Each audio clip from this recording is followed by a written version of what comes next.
sangat baik untuk hidup dan kehidupan. Tapi untuk menjadi petani muda keren sukses, kita wajib punya 5K. Yang pertama, wajib punya komitmen. Fokus farming, fokus di satu bidang. Menjadi peternak, menjadi petani, menjadi apapun. Menjadi petani hortikultura, menjadi petani stroberi, menjadi petani vanili, menjadi petani pepaya, menjadi petani apapun. Teman-teman wajib fokus, tekun, dan persisten. Yang kedua, wajib berkomunitas. Jadi, untuk menjadi petani muda yang sukses, kita wajib punya komunitas. Bisa bergabung di Petani Muda Keren, bisa bergabung di Duta Petani Milenial, atau di komunitas-komunitas lainnya. Karena dengan adanya komunitas, segala permasalahan akan kita dapat solusinya. Yang ketiga, wajib berkolaborasi. Berkolaborasilah dengan segala stakeholder, dengan perbankan, dengan kementerian, dengan dinas, dengan apapun. Sehingga networking teman-teman akan semakin luas, semakin lebar, sehingga everything is possible. Segala yang menjadi mungkin. Yang keempat, wajib memberi kontribusi. Giving is the best communication. Petani muda keren sukses adalah petani muda keren yang berkontribusi untuk lingkungannya, mencari solusi atas permasalahan lingkungan, dan membantu memformulakan permasalahan itu menjadi sebuah solusi. Yang kelima, wajib menjadi petani-petani keren. Apa itu petani keren? Petani yang melek IoT, petani yang melek smart farming, petani yang melek teknologi. Jadi wajib punya marketplace, wajib punya akun Instagram, wajib punya akun Facebook, dan lain sebagainya. Sehingga kita bisa tahu keadaan dunia, kita bisa terhubung dengan semuanya, sehingga kita bisa sukses menjadi pribadi-pribadi yang bersaing dengan bangsa-bangsa lainnya.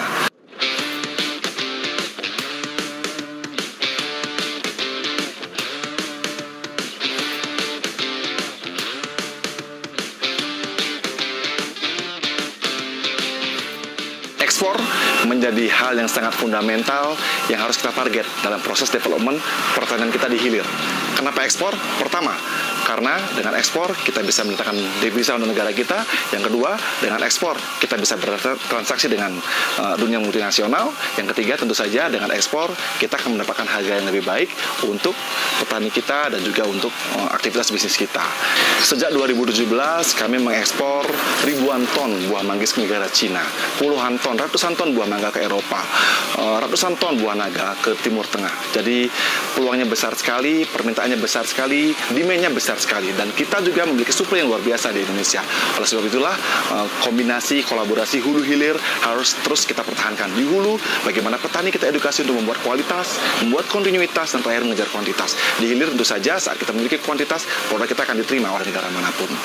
Sejak 2018, 2019, 2020, walaupun terkendala COVID, kami tetap bisa mengekspor produk-produk pertanian kami. Karena memang demand-nya besar sekali. Kami mengekspor buah manggis 5-10 ton setiap harinya ke negara Cina. Kita juga mengekspor buah mangga ratusan ton ke negara Eropa dan buah-buah lainnya. Jadi tidak ada yang tidak mungkin. Kehebatan ekspor adalah yang kita kejar adalah quantity. Jadi develop satu, kita bisa jual banyak. Itu yang membuat kita akan cepat bisa membantu teman-teman kita, petani kita di hulu, dan kita pun secara signifikan, secara ekonomi bisa memberikan kontribusi yang luar biasa untuk perusahaan kita maupun untuk negara kita tercinta Indonesia. Dan saat teman-teman mendapatkan buyer, saat itulah kita bisa segera mengekspor produk-produk pertanian kita.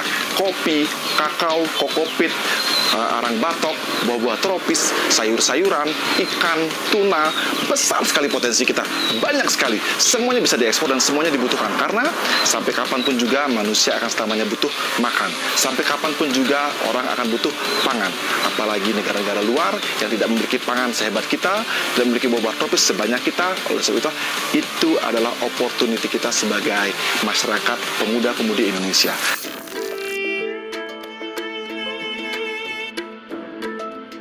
Menjadi petani muda smart dengan implementasi smart farming tidak hanya smart pada teknologinya, tapi bagaimana kita smart juga menjaga kelestarian alam kita, menjaga hubungan kita dengan Tuhan, habluminallah, menjaga hubungan kita dengan manusia, habluminanas, dan juga menjaga hubungan kita dengan alam itu sendiri atau habluminalam. Dengan menjaga hubungan holistik ini, kita sebagai petani muda sudah secara sadar menjaga alam kita tercinta. Jika kita memuliakan alam, alam juga akan memuliakan kita. Jika kita menjaga alam, alam juga akan kembali menjaga kita. Mari menjadi petani-petani muda hebat, menjadi petani-petani muda yang ramah lingkungan, menjadi petani-petani muda yang menjaga ekologi kita, agar sustainability pertanian dapat kita jaga. Tanah kita, air kita, lingkungan kita, udara kita. Mari menjadi petani-petani muda keren yang benar-benar keren, bertani nature farming, menjaga alam, menjaga lingkungan, dan menjaga tanah kita tercinta tercinta Indonesia. Salam petani muda keren.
Baik, bismillahirrahmanirrahim. Assalamualaikum warahmatullahi wabarakatuh.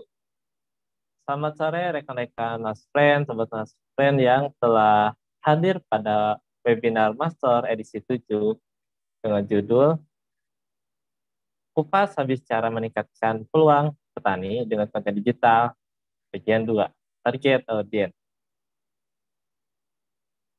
Sebelumnya saya izin menyarankan rekan-rekan untuk menyalakan videonya dan menggunakan virtual background yang nanti akan di-share di chat Zoom.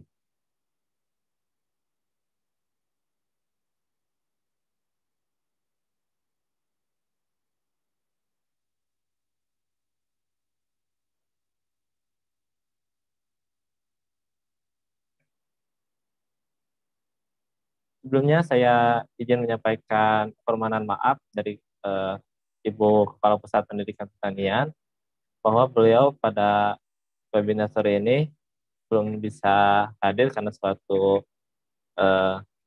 kepentingan. Insya Allah jika beliau nanti bergabung di tengah webinar, kita akan berkenan menyambut beliau. Kemudian saya juga mohon maaf sebelumnya, seharusnya di webinar kali ini teman saya Siti Raisa Sabila yang menjadi moderator, namun karena beliau sedang sakit, jadi saya menggantikan peran beliau sebagai moderator. Oke, izin perkenalkan diri, nama saya Rian Insani, saya selaku moderator pada webinar kali ini. Di webinar kali ini kita mengundang narasumber yang keren, yang kreatif, yang paham di bidang digital konten, digital marketing. Mungkin dengan rekan Mas Friend yang minggu kemarin mengikuti webinar, sudah tidak asing lagi nih dengan Mas Ivan Anwar. Selamat sore Mas Ivan. Sore Mas Rian. Selamat sore, ini Mas Ivan nih sudah bergabung dengan kita. Beliau ini selaku founder dari Ignite Academy, juga sebagai konten kreator. Ya, mungkin buat rekan-rekan yang ketinggalan webinar sebelumnya, bisa dicek di YouTube-nya Pusat Pendidikan Pertanian, sehingga rekan-rekan juga bisa mengikuti materi yang akan disampaikan beliau pada webinar kali ini. Di webinar sebelumnya, beliau mengupas satu jurus supaya caranya untuk meningkatkan konten kita itu lebih bisa menarik konsumen. Judul yang pertama itu kemarin tentang goal setting ya, Mas Ivan. Betul Nah, sekali, Mas. di webinar kali ini judulnya target audience. Nah, apa sih target audience itu? Nah, makanya buat rekan-rekan Mas Friend yang mengikuti webinar kali ini, jangan lupa untuk menyalakan kameranya dan mengikuti webinar ini sampai selesai, mencatat poin-poin yang penting dan bermanfaat. Jangan lupa juga untuk follow IG-nya Mas Ipan nih, sama IG-nya Master juga, supaya tidak ketinggalan info-info terbaru terkait webinar Master. Oke, baik Mas Ivan, untuk waktu dan layar kami persilahkan. Terima kasih Mas Rian buat perkenalannya. Selamat sore teman-teman semua. Assalamualaikum warahmatullahi wabarakatuh. Apa kabar semuanya? Mudah-mudahan baik-baik.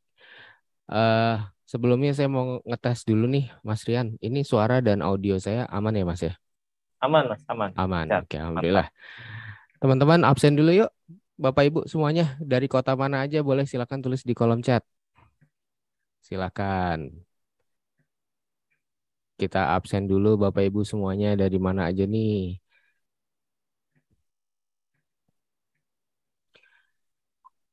Oh, ada yang dari Malang, Mbak Ageng dari Depok, dari Medan, Balikpapan, luar biasa. Ada lagi dari Jombang. Oke, kalau saya posisi di Tangerang ya, Bapak Ibu semuanya. Mungkin kalau ada yang dekat-dekat boleh kapan-kapan kita ngopi bareng. Oh, ada yang dari NTB juga, luar biasa.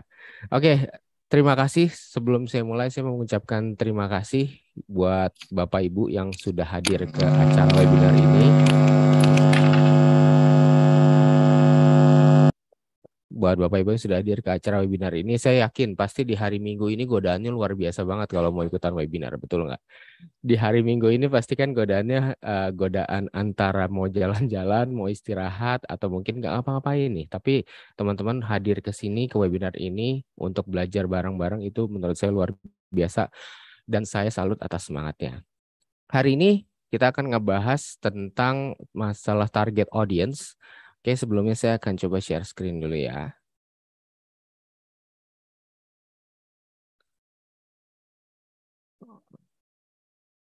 Oke, sebelumnya kenalan dulu. Mungkin ada yang belum kenal saya, tapi kalau yang minggu lalu sempat ketemu mungkin sudah kenal. Saya Ivan Anwar, silakan panggil Ivan, silakan panggil Anwar, asal jangan panggil Tante. Saya adalah seorang internet marketer yang berpengalaman selama kurang lebih selama 14 tahun ya, Bapak Ibu. Jadi, alhamdulillah kalau misalnya ada apa-apa, mau ngapa-ngapain, mau konsultasi, silakan. Saya feel free untuk kalau teman-teman mau ngobrol, mau diskusi, mau komunikasi, itu boleh teman-teman boleh kontak saya di akun Instagram saya di @ivananwar.id. Bebas, bebas. Jadi nggak usah sungkan, nggak usah segan, bilang aja, Mas, salam kenal ya, saya A nih dari webinar Mas Tor kemarin, saya mau ngobrol-ngobrol, mau diskusi, silakan gitu. Bukan hanya para wanita yang boleh diskusi, tapi yang cowok-cowok juga boleh. Oke, kita akan ngebahas hari ini tentang target audience. Nah, saya akan sedikit buka tentang reminder. Ini slide ini selalu ada di awal ya.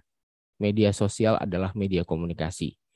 Kenapa saya selalu taruh slide ini di awal? Karena ini sebenarnya reminder atas asal mula media sosial itu apa, gitu. Minggu lalu kan udah dibahas Mas Ivan. Iya, tapi minggu ini mungkin ada yang baru ikutan, jadi mungkin belum paham. Jadi saya sedikit ulang dulu untuk media sosial itu apa. Media sosial itu adalah media komunikasi. Pada prinsipnya, pada dasarnya, pada esensinya, media sosial itu adalah media komunikasi. Jadi media sosial itu sebenarnya adalah tempat berkomunikasi, tempat berhubungan, tempat berkomunitas, tempat membangun audience, atau mungkin tempat bersilaturahmi, gitu kan. Nah, akhirnya media sosial itu berubah lama-lama. Yang dari hanya sekedar media komunikasi, mulai menjelma menjadi media marketing. Kenapa? Karena balik lagi, marketing itu esensinya adalah komunikasi. Betul nggak? Marketing itu esensinya adalah bagaimana kita menyampaikan apa yang ada di benak kita kepada orang lain. Bagaimana kita mau menularkan pemahaman kita kepada orang lain. Melalui apa? Melalui sarana komunikasi. Nah, kalau zaman dulu sarana komunikasinya mungkin di koran, cetak spanduk, flyer. Bukannya itu ketinggalan zaman, masih dilakukan sampai saat ini, tapi itu adalah salah satu bentuk komunikasi, ya kan? Begitu media sosial muncul, dari yang tadinya kita manusia terbiasa dengan komunikasi satu arah, media sosial muncullah yang namanya komunikasi dua arah. Jadi selain kita bisa memberikan memberikan pesan ke orang-orang, tapi orang-orang juga bisa memberikan feedback ke kita. Nah, ini kalau di dunia marketing ini kayak pedang bermata dua nih. Jadi kita bisa mengkomunikasikan, tapi orang dengan mudahnya bisa mengkomunikasikan hal balik ke kita. Baik itu berupa pujian, baik itu berupa testimoni, ataupun berupa komplain. Tapi itulah resikonya. Tapi itulah perkembangannya media marketing. Nah, di sosial media, mungkin kita sekarang akan masuk ke tahap kedua ya, Bapak Ibu.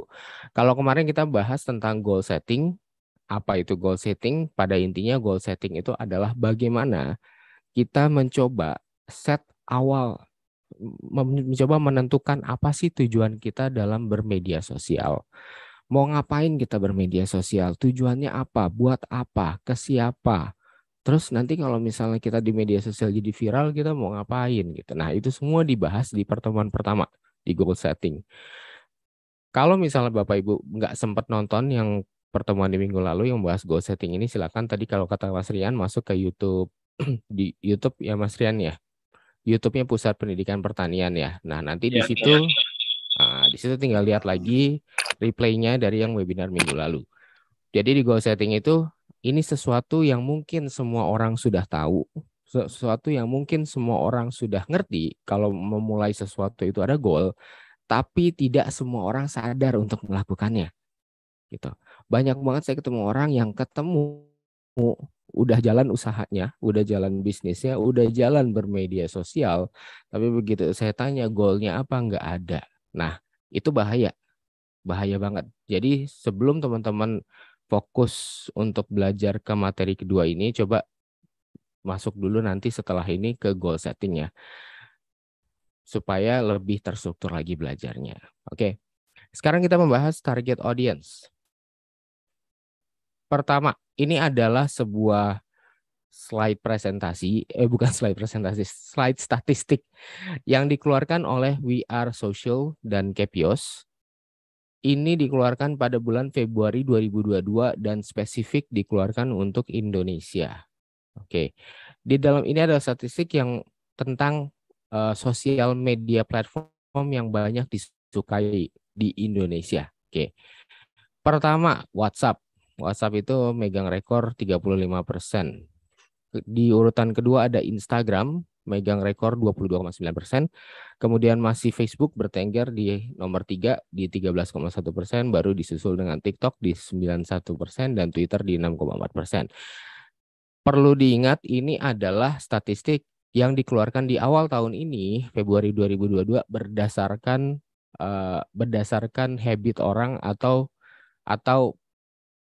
bukan kelakuan, apa bahasa Indonesia habit ya, berdasarkan kondisi di tahun 2021 gitu. Jadi apa yang kita lihat di angka ini adalah yang terjadi di tahun 2021. Oke, dan baru dikeluarkan di tahun Februari 2022. Nah, kalau melihat ini, media sosial yang paling pertama dan paling orang suka itu WhatsApp. Saat saya ngomong WhatsApp itu banyak yang berdebat biasanya. Mas, WhatsApp itu alat chatting, bukan alat media sosial. Kata siapa? WhatsApp itu namanya buat chatting, itu adalah media sosial. Karena balik lagi, alat berkomunikasi. Mau itu bentuknya sifatnya chat, mau itu bentuknya sifatnya kita bisa posting gambar, bisa posting video, posting suara. Apapun yang bisa kita bikin untuk berkomunikasi itu adalah media sosial. Secara online ya, secara digital. Jadi WhatsApp adalah salah satu sosial media yang paling banyak digandrungi di Indonesia. Saya penasaran sih di akhir tahun, di bulan Februari tahun 2023 pasti statistiknya ini akan keluar lagi. Jadi kita akan lihat nanti siapa yang masih berada di urutan 1, 2, dan 3. Saya yakin ini akan sedikit berubah urutannya. Nah, kemudian ini statistik kedua, teman-teman. Statistik kedua ini adalah sosial media yang paling banyak digunakan di Indonesia. Kalau tadi adalah paling banyak orang suka, kalau sekarang adalah paling banyak orang gunakan di Indonesia. Pertama, masih WhatsApp bertengger di 88,7%, disusul dengan Instagram di posisi kedua, Facebook masih di posisi ketiga, dan juga TikTok, Telegram, Twitter, Facebook Messenger, Line, dan kawan-kawan. Satu hal yang bikin saya bingung sih, kenapa YouTube nggak ada di sosial media platform ini? Ini saya agak bingung. Kenapa YouTube nggak ada? Padahal di statistik tahun sebelumnya yang dikeluarin di tahun 2021, YouTube ada masuk ke urutan kedua kalau nggak salah. Tapi ini hilang, saya nggak ngerti. Tapi basically WhatsApp masih nomor 1, Instagram masih nomor 2, Facebook nomor 3, dan TikTok di nomor 4. Baru dengan yang lainnya disusul. Nah, kenapa saya display ini? Supaya ngasih ke teman-teman itu overview. Sebenarnya sosial media itu ada banyak. Kenapa? Karena sebagian besar orang saat kita ngomong media sosial, mereka cuman terpikirnya adalah Instagram, TikTok, gitu kan. 2 aja yang dipikirinnya. Media sosial bukan Instagram atau TikTok, Instagram atau TikTok. Padahal sebenarnya ada banyak, gitu. Bukan cuma 2 itu aja. Semua platform yang memang bisa membantu kita berkomunikasi ke orang lain itu adalah media sosial, ya kan? Mau apapun sifatnya, tekstual, mau sifatnya posting foto, posting video, posting audio, semua itu adalah media sosial. Jadi ingat di kepala kita, media sosial itu ada banyak. Nah, kenapa kita harus paham media sosial itu banyak? Karena saat muncul pertanyaan ini, media sosial mana yang terbaik untuk Anda?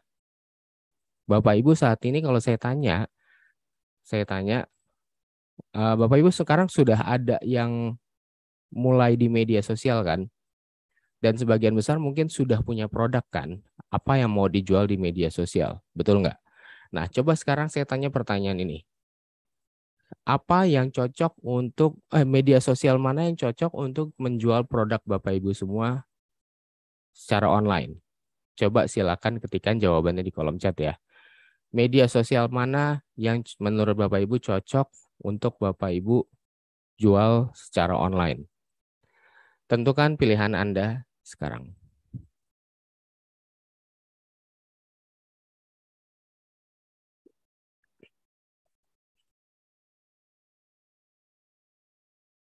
Ayo coba. Mas Jumadin, FB. Mas Andri Instagram, Mbak Emi Instagram, Mas Idrus Instagram. Oke. Mbak Rina WA, Mbak Salma TikTok, anak TikTok Mas Salma. Mas Rofi Facebook, Mas Purma Indra WA. Oke.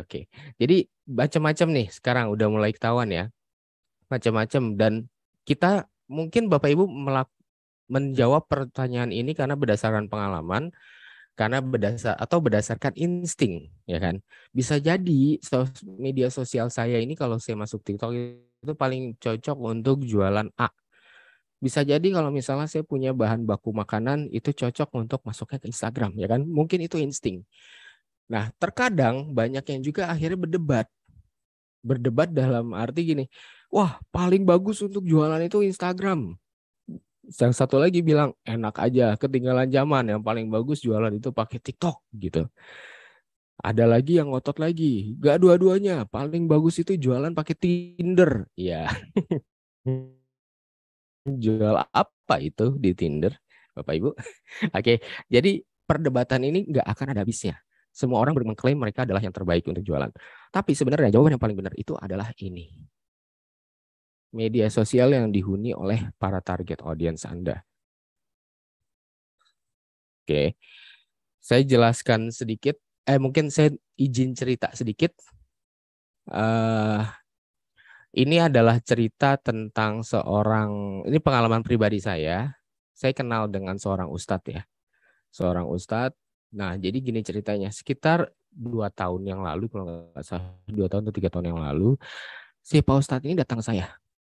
Pan, saya minta tolong dong. Ini karena saya sudah kenal dengan si Pak Ustadz ini ya. Jadi dia dengan enaknya dia bisa datang ke saya dan minta tolong. Pan, saya minta tolong. Apa Pak Ustadz? Gitu. Saya itu, Van, alhamdulillah sudah sering berkhotbah, sudah sering menyampaikan ajaran-ajaran agama ke orang lain. Tapi Van, setiap saya diundang pengajian di A, pengajian di B, pengajian di C, yang saya lihat itu 4L, Van.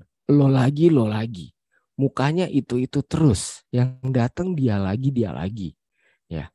Dan saya ngerasa kayaknya khotbah saya ini belum tersampaikan secara massal. Tidak tersampaikan ke orang yang banyak. Akhirnya apa yang terjadi? Saya pikir mungkin sudah saatnya untuk saya masuk ke dunia online. Itu kata Pak Ustadznya. Itu kenapa saya minta tolong kamu, Van. Oke Pak Ustadz, apa yang bisa saya bantu? Saya ngomong gitu ke dia. Saya minta kamu, karena saya gaptek, saya nggak paham media sosial, saya nggak paham digital marketing, saya minta tolong kamu untuk bantuin saya yuk. Gimana caranya untuk saya bisa memperluas komunikasi saya, memperluas syiar ini lebih luas melalui online. Apa yang harus saya lakukan? Bagaimana saya harus menyebarkannya dan apa yang saya lakukan? Karena saya benar-benar gaptek, Van. Jadi saya berharap kamu bisa bantu saya. Oke. Dengar misi yang ibaratnya bisa dibilang misi yang suci tersebut, saya langsung merasa terpanggil dong. Saya langsung merasa terpanggil. Habis itu saya ngomong sama teman-teman saya, sekitar bertiga atau berempat, guys, ini Pak Ustadz butuh bantuan kita nih.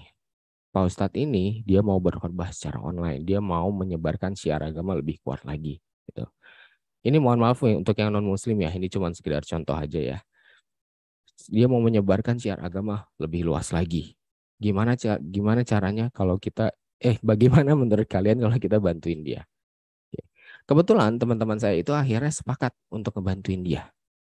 Akhirnya kita bantu lagi Pak Ustadz. Oke Pak Ustadz, kita sudah sepakat untuk membantu Pak Ustadz menyiarkan syiar Islam ini dengan gratis tanpa biaya apapun.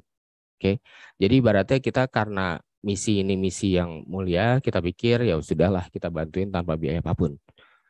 Pak Ustadz itu bisa jadi banyak view-nya pun kita udah senang, udah alhamdulillah banget. Pak Ustadznya berterima kasih, wah terima kasih banyak Evan ya, alhamdulillah. Akhirnya kita yang bikinin dia konten, kita yang produksiin, kita yang upload, kita yang posting, kita yang optimasi, semuanya kita yang jalanin. Apa yang Pak Ustadz perlu siapkan cuman hanya tinggal siap direkam di depan kamera dan mempersiapkan materi-materi konten-kontennya yang mau dia bahas apa saja. Tapi tentunya dengan masukan-masukan dari kita juga. Kita waktu itu masuk ke Instagram dan juga ke YouTube. Oke, singkat cerita selama 6 bulan, walaupun pertumbuhan akunnya itu tidak signifikan, tiba-tiba YouTube-nya langsung 1 juta subscriber, nggak gitu. Tapi pelan-pelan meningkat. Dan Pak Ustadznya senang. Ivan, terima kasih ya atas bantuannya. Ini selama 6 bulan jalan ini, saya mulai merasa banyak orang-orang baru yang bisa terkoneksi dengan saya gitu. Tapi Ivan, saya masih merasa ada yang kurang. Apa itu Pak Ustadz?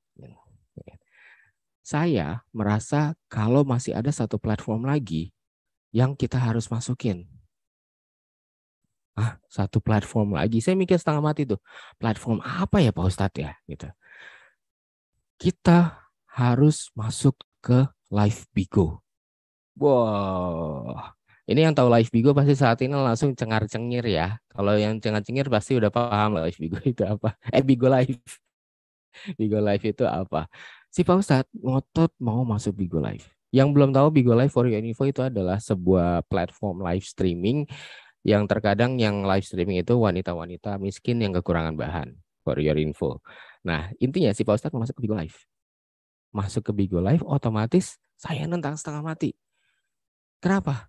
Pak Ustadz, Bigo Live itu bukan target audience Pak Ustadz. Gak ada orang-orang yang minta diceramahin yang masuk Bigo Live. Gak ada orang-orang yang mau dengerin omongan Pak Ustadz di situ. Itu bukan target audiens Pak Ustadz. Tapi Pak Ustadz kekeh. Dia bilang, saya mau mentobatkan orang yang sesat. Justru itu adalah tempat yang tepat. Saya mau mentobatkan Bigo Live. Wih, mulia sekali Pak Ustadz. Justru langsunglah dia bawa-bawa hadis. Kita berdebat tuh, dia bawa-bawa hadis dan kawan-kawan bla bla bla bla.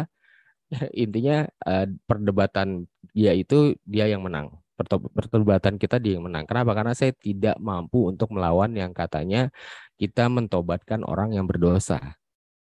Saya nggak mampu untuk melawan itu. Benar adanya di Bigo Live butuh banyak orang yang bertobat. Di Bigo Live banyak orang berdosa yang harus dibenerin jalannya. Iya betul. Tapi itu bukan target audiensnya. Nah singkat cerita akhirnya karena saya udah nggak kuat untuk kalah untuk berdebat dengan dia, akhirnya kita sepakat untuk ya udah Pak Ustadz kita coba dulu ya Bigo Live ya. Minggu depannya kita mulai masuk Bigo Live.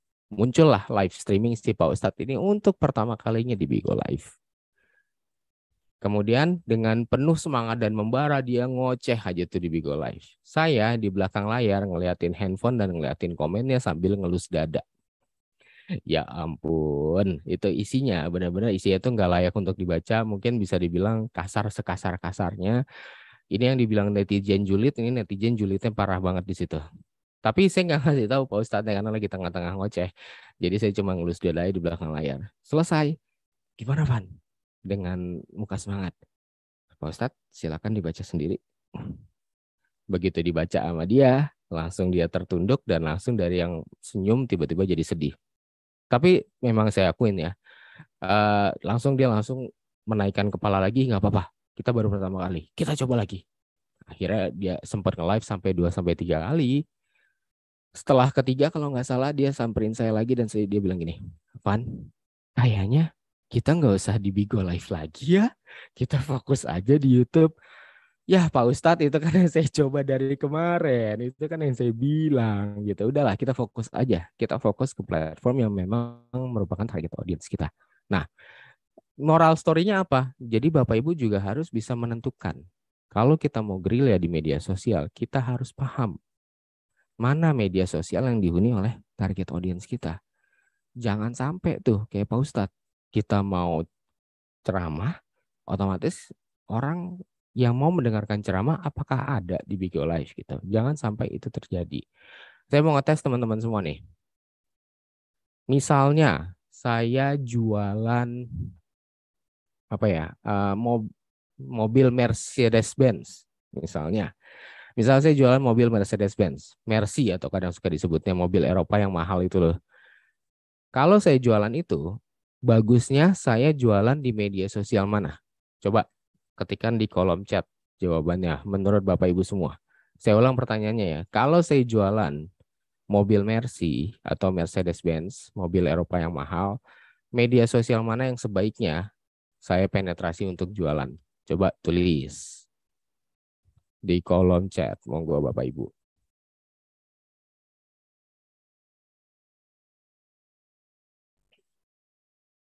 Mbak Indah jawabnya di IG, oke. Ada yang jawab Mas Robertus Instagram sama FB. Mbak Aziza IG, Mas Purma IG, ada lagi IG. Oh, banyak kan di IG ya jawabannya ya. Oke, kalau misalnya saya boleh menjawab pertanyaan itu,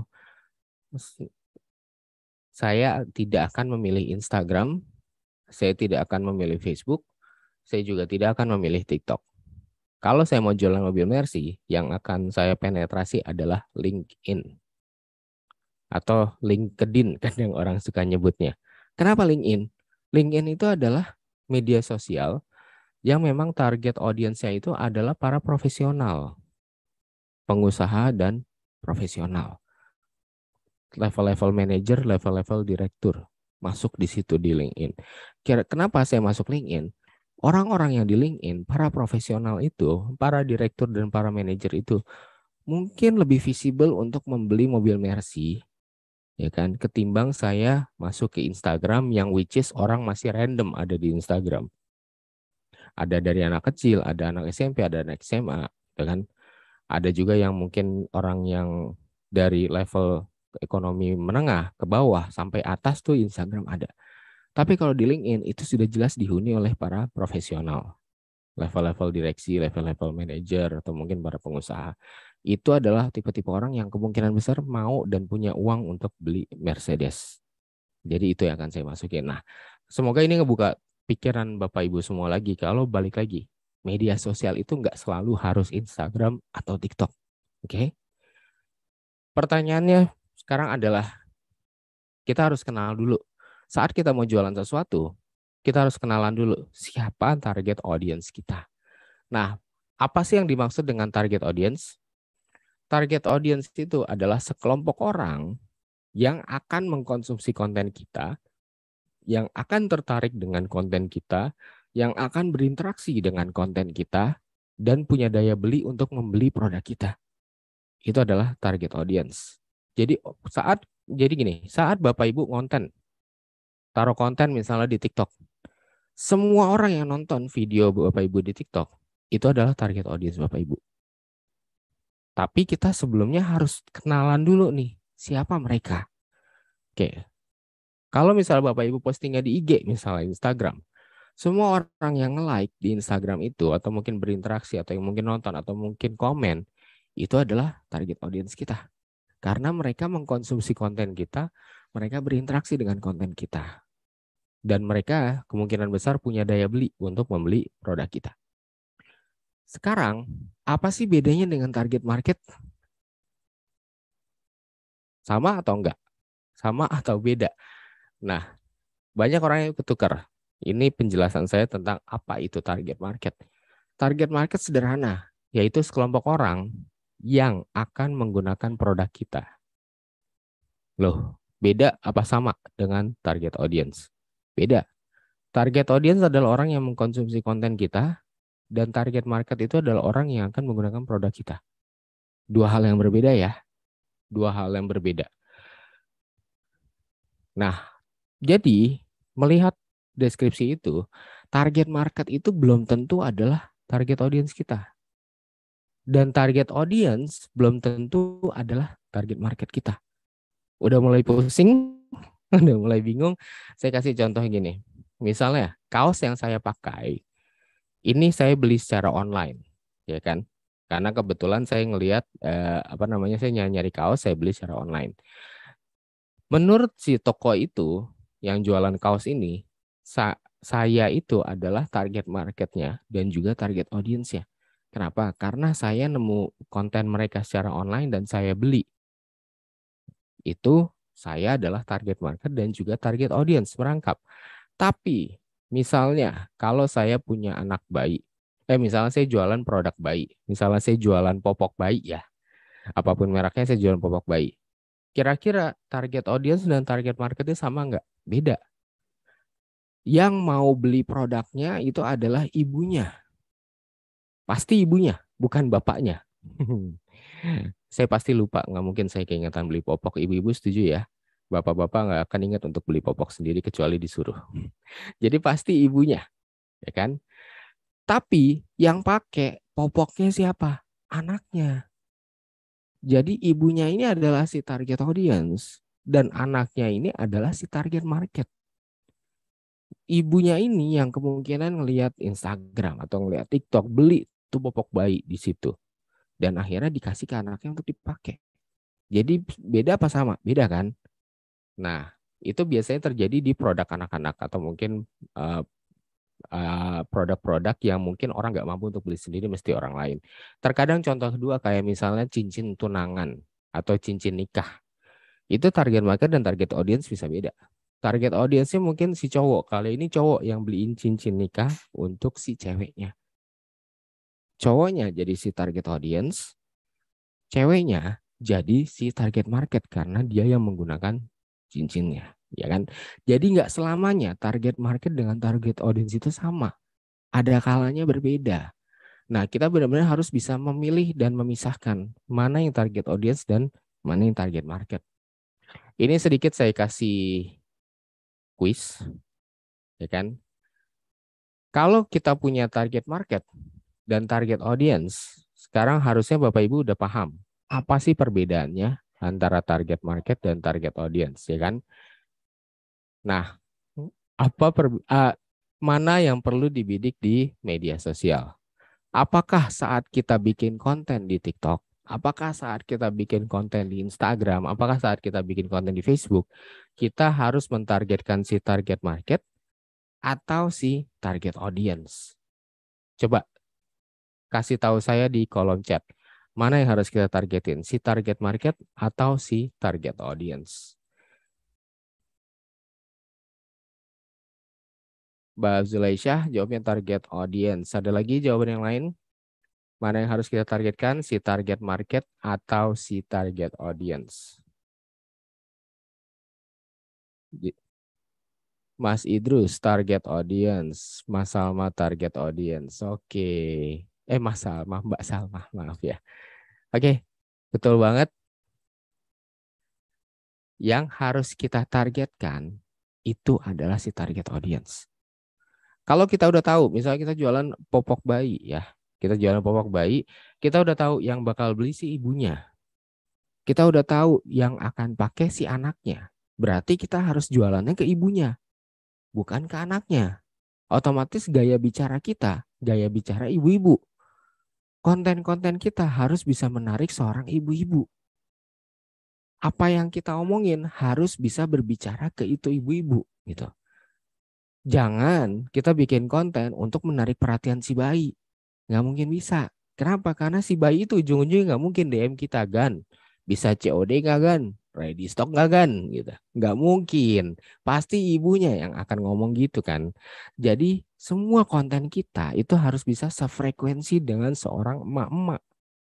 Mama, sekarang saya tanya, sukanya konten apa aja sih ibu-ibu? Oke, mungkin ibu-ibu muda yang butuh popok bayi, yang baru sih punya anak ukuran bayi itu senangnya konten-konten seputar parenting, ya kan? Konten-konten seputar masak. Habis itu apalagi konten-konten seputar gibah, konten-konten seputar gosip. Itu mungkin yang ibu-ibu suka. Nah, gimana caranya kita bisa menarik perhatian mereka? Gitu. Bagaimana caranya kita bisa sefrekuensi dengan si ibu-ibu ini? Nah, itulah pentingnya kita harus tahu siapa target audiens kita. Jangan sampai kita mau posting ngincer ibu-ibu, kita bukan manggilnya, halo moms, apa kabar hari ini? Tapi ujungnya, bro, gimana? Udah beli popok hari ini? Nggak mungkin, salah sambung. Salah sambung. Nggak mungkin ibu-ibu kita panggil bro.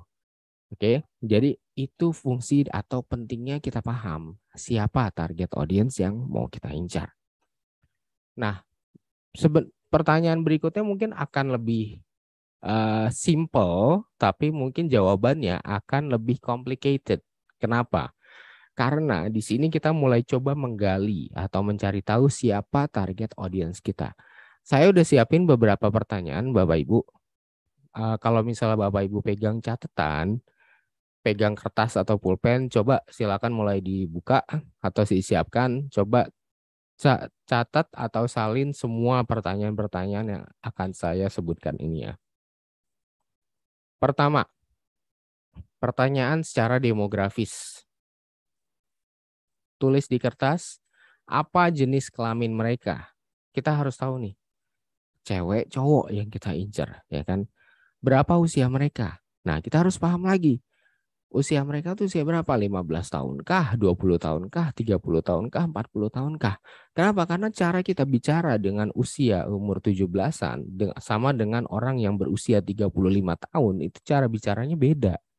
Jadi kita harus paham siapa yang kita targetkan. Berapa usia mereka? Di mana mereka tinggal atau di mana mereka berlokasi. Nah, ini berkaitan erat banget dengan apa namanya? Distribusi kita. Seberapa jauh kita bisa mendistribusikan produk kita. Kalau ternyata produk kita cuma bisa didistribusikan di kota sekitar kita, ya sudah, berarti lokasinya kota sekitar. Tapi kalau misalnya satu Indonesia, satu Nusantara, bagus, berarti kita bisa mendistribusikan satu Indonesia. Tapi kita harus paham dulu di mana lokasi yang mau kita targetkan. Bahasa apa yang digunakan?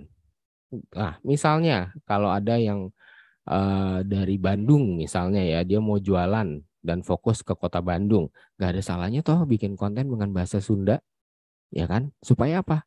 Orang-orang yang masuk, yang jadi audiens kita, yang follow kita, yang berinteraksi, kita udah bisa ngefilter duluan orang-orang Sunda yang masih dekat dengan Bandung, ya kan? Jadi itu salah satu cara untuk ngefilter sebenarnya. Background, latar belakang, apa status sosial mereka? Apakah mereka orang-orang di golongan menengah ke bawah, menengah ke atas? Apa pekerjaan mereka? Apakah mereka seorang ibu rumah tangga? Apakah mereka seorang karyawan swasta? Apakah mereka pedagang? Atau mereka pengangguran? Ya kan?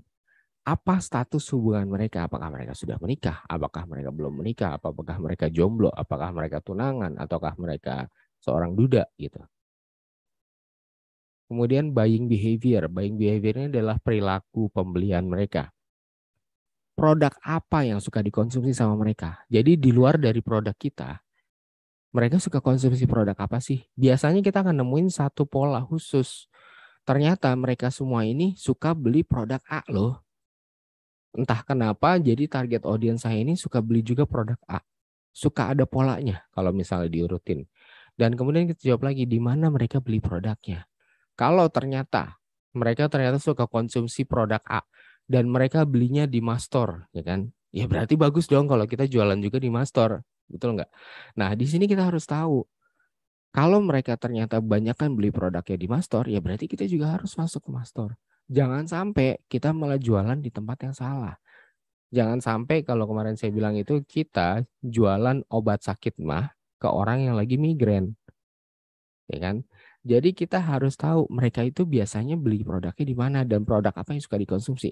Oh ternyata dia suka konsumsi produk A, berarti nggak ada salahnya kita approach produk tersebut. Kita bikin kerjasama yuk, kolaborasi yuk. Pelanggan kamu dapat diskon kalau beli produk saya. Begitu juga dengan produk saya dapat diskon kalau beli produk kamu.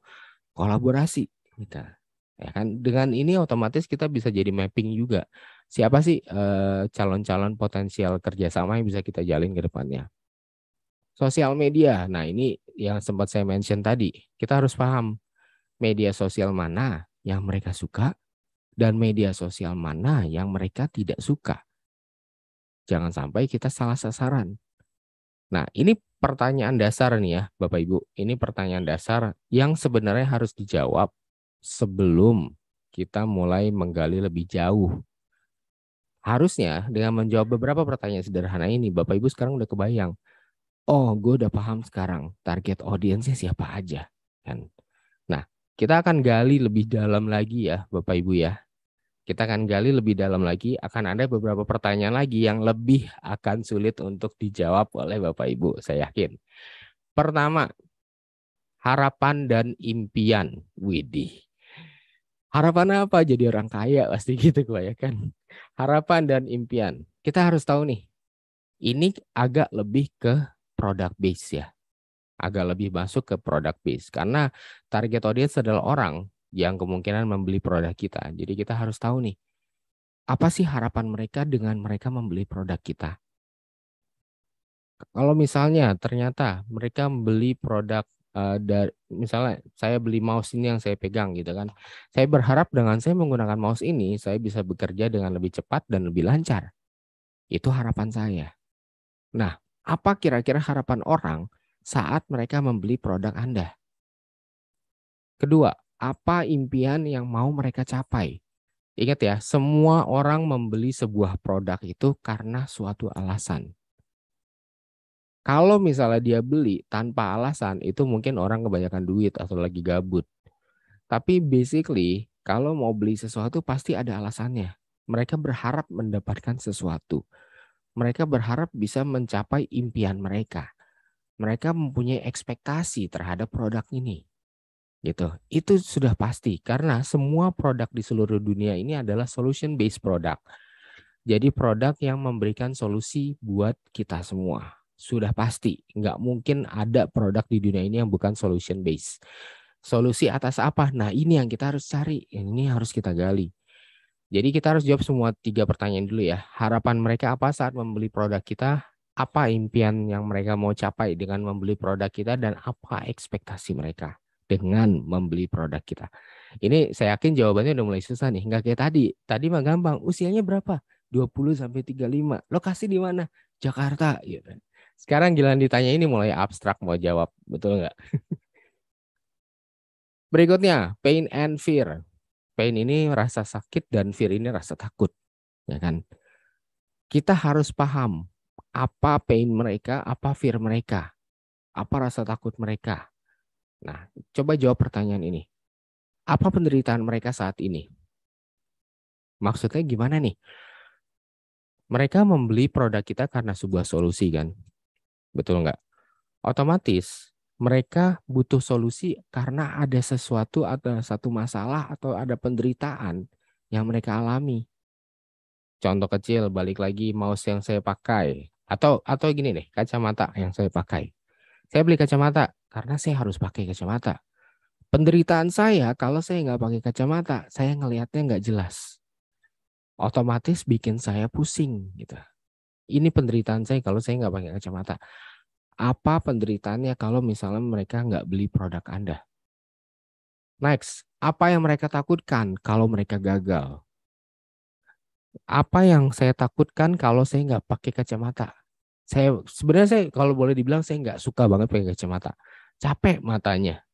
Mungkin sebagian besar orang yang pakai kacamata juga komen gitu, capek pakai kacamata, pengen tuh dilepas gitu, plong gitu. Tapi harus.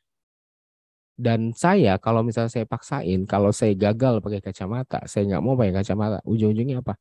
Saya nggak bisa bekerja dengan fokus, saya nggak bisa ngapa-ngapain dengan fokus, yang ada saya migrain terus-terusan, yang ada saya sulit untuk menjadi lebih produktif. Saya takut jadi gagal, hanya karena saya nggak pakai kacamata. Apa yang memotivasi mereka? Motivasi beli kacamata sudah jelas supaya saya bisa melihat dengan lebih baik, supaya saya bisa melihat dengan lebih bagus. Ini motivasinya. Jadi balik lagi, coba jawab pertanyaan ini terhadap produk Anda semua. Next, batasan. Batasan itu kayak apa sih yang membatasi mereka untuk membeli produk kita? Jadi kayak misalnya, oh saya beli kacamata mahal gitu kan. Saya nggak kuat beli barang yang mahal. Ini batasan. Atau mungkin gini, oh, saya nggak mau beli produknya karena kalau produksinya dikirimnya misalnya dari Malang. Saya posisi di Jakarta, kejauhan, ongkirnya mahal. Atau mungkin kalau dikirim dari Malang ke Jakarta, yang saya takutin barangnya udah rusak pas sampai Jakarta. Gitu.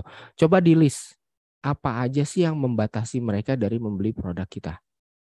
Apakah karena urusan ongkir? Apakah karena packing? Apakah karena harga? Apakah karena mereka nggak suka dengan kemasannya? Apakah mereka nggak suka dengan experience-nya saat produknya dipakai atau digunakan? Apa coba di mapping atau di list down, ditulis. Saya yakin alasannya bisa banyak, bisa mahal, bisa apa. Ini coba ditulis semuanya. Nah, dengan ini otomatis Bapak Ibu nanti bisa memperbaiki dong kekurangannya. Ini seperti mencari kekurangan dari produk kita sebenarnya. Kenapa mereka nggak mau beli? Kemahalankah? Kemurahankah? Ini dengan sendirinya Bapak Ibu bisa nanti memperbaiki kekurangan-kekurangan dari produk kita. Next, apakah ada rasa ketidakpastian yang mereka rasakan saat membeli produk kita? Ada nggak? Maksudnya ketidakpastian itu gimana? Misalnya gini, saya membeli kacamata ini. Saya beli kacamata ini, tapi saya merasa nggak pasti kalau beli. Apakah kalau saya pakai nanti ujung-ujungnya saya pasti bisa kerja dengan lebih produktif? Apakah kalau saya pakai nanti udah pasti saya nggak akan migrain lagi? Apakah kalau saya pakai sudah pasti saya akan bisa melihat dengan lebih nyaman? Nah, ini rasa ketidakpastian yang mereka rasakan. Atau mungkin pada saat saya pakai, saya beli ternyata kalau baru seminggu dipakai udah rusak gimana? Balik lagi, rasa ketidakpastian. Rasa apa ya? Uncertainty yang mereka rasakan. Jadi kita harus ngelis juga. Saya yakin ini juga pasti lebih dari satu listnya apa aja rasa ketidakpastiannya. Nah, coba ditulis juga, coba dipahami juga. Sebenarnya pertanyaan ini, walaupun tadi saya bilang pertanyaannya singkat sederhana, tapi jawabannya abstrak. Tapi dengan menjawab pertanyaan-pertanyaan ini, Bapak Ibu bisa mengenal lebih baik tentang produk kita dan bisa menggali lebih dalam tentang siapa orang yang mau kita targetkan. Nah, kalau udah, saatnya kita bikin yang namanya profile audience. Profile audience itu kayak semacam, mungkin kalau orang sebutnya kadang buyer persona, tapi itu untuk target market. Tapi kalau untuk audience kita sebutnya dengan profile audience. Jadi semua kita tulis jawaban-jawaban dari pertanyaan-pertanyaan tersebut. Dan coba kita bikin profile atau gambaran dari audience kita yang mau kita incar itu. Kita tulis apa sih tantangan mereka, apa goal mereka, bagaimana kita bisa membantu mereka, berapa usia mereka, apa jenis kelamin mereka. Itu benar-benar kita breakdown ke dalam satu tempat tulisan dan kemudian coba kita kasih representasi, apa sih perwakilan dari siapa kira-kira audience yang coba kita incar. Siapa kira-kira orang yang mau kita targetkan. Nah, ini saran saya, begitu sudah jadi, begitu sudah ditulis, begitu udah kita kasih, kira-kira yang mau kita incar adalah orang yang kayak gini loh. Tempel di area kerja kita. tempel di area kerja saat yang biasa kita pakai untuk saat kita mau bikin konten, saat kita mau produksi, saat kita mau jualan. Jadi kita tahu dengan jelas siapa orang-orang yang akan berhubungan dengan kita, yang akan berkomunikasi dengan kita, siapa orang yang mau kita tembakin. Dan saat kita bikin konten A, kira-kira orang ini bakal tertarik gak ya? Ini bisa jadi kiblat kita, acuan kita. Saat kita bikin konten B, kira-kira ini orang bakal mau nggak, tergugah nggak, tertarik nggak, terinspirasi nggak, gitu. Nah, ini fungsinya si profile audience. Ini sebagai guideline Bapak Ibu semua untuk memahami siapa mereka, untuk memahami jenis konten apa yang cocok untuk mereka. Ini kitab sucinya ibaratnya. Jangan pernah hilang, jangan pernah nggak ditengok. Dimodifikasi boleh karena seiring waktu saya yakin akan banyak dimodifikasi, tapi selalu pakai untuk acuan kita nanti dalam berjualan melalui media sosial ataupun secara online lainnya. Oke. Nah, fungsinya apa? Kita kenal target audience kita. Simple sebenarnya. Tadi saya sudah sempat mention beberapa kali, memahami jenis konten seperti apa yang perlu dibuat. Kita berbicara dengan seorang wanita misalnya, seorang gadis usia 20-an, kita jual hijab misalnya ke gadis ini. Berarti cara bicara kita ke gadis umur 20-an sama ke wanita yang umur 40-an. Beda nggak? Beda. Kita ngomongnya ke orang yang 40-an mungkin akan lebih dewasa. Ngomongnya akan lebih sedikit sopan dan dewasa. Panggilannya mungkin juga akan beda. Nah, mungkin bisa jadi kita panggil bunda ataupun mungkin ibu, kayaknya ibu terlalu formal ya. Tapi kalau misalnya kita ngomong dengan seorang gadis yang usia 20-an, mungkin kita akan ngomongnya lebih kasual, lebih santai. Panggilannya juga mungkin bisa jadi hello girls atau hello gals gitu. Beda cara bicaranya. Bikin kontennya gayanya juga seperti apa? Beda juga. Warna-warna yang dipakai seperti apa? Beda juga kita sesuaikan. Karena kalau kita bikin yang warna cerah-cerah ngepink itu mungkin untuk ibu-ibu usia 40 tahun belum tentu cocok. Nah, jadi kita dengan ini kita jadi tahu jenis konten seperti apa sih yang perlu kita buat. Materi promonya bahkan kalau kita mau bikin materi promo untuk produk kita juga tahu materi pemilihan warnanya, pemilihan kata-katanya, penggunaan fontnya, cara berkomunikasinya. Kita udah tahu seperti apa karena kita udah tahu persis siapa orang yang mau kita ajak ngomong. Next, fungsinya. Memutuskan platform apa yang perlu dipenetrasi. Ingat, tadi saya sempat mention loud and clear, nggak semuanya jualan itu tentang Instagram atau tentang TikTok. Ya, kita bisa jualan di semua media sosial apapun. Yang penting mereka harus ada. Target audience kita itu ada di platform tersebut. Kalau semuanya terlalu berfokus di TikTok dan IG gitu kan, padahal ternyata opportunity-nya ada di LinkedIn, kan kita kehilangan dong. Kehilangan kesempatan.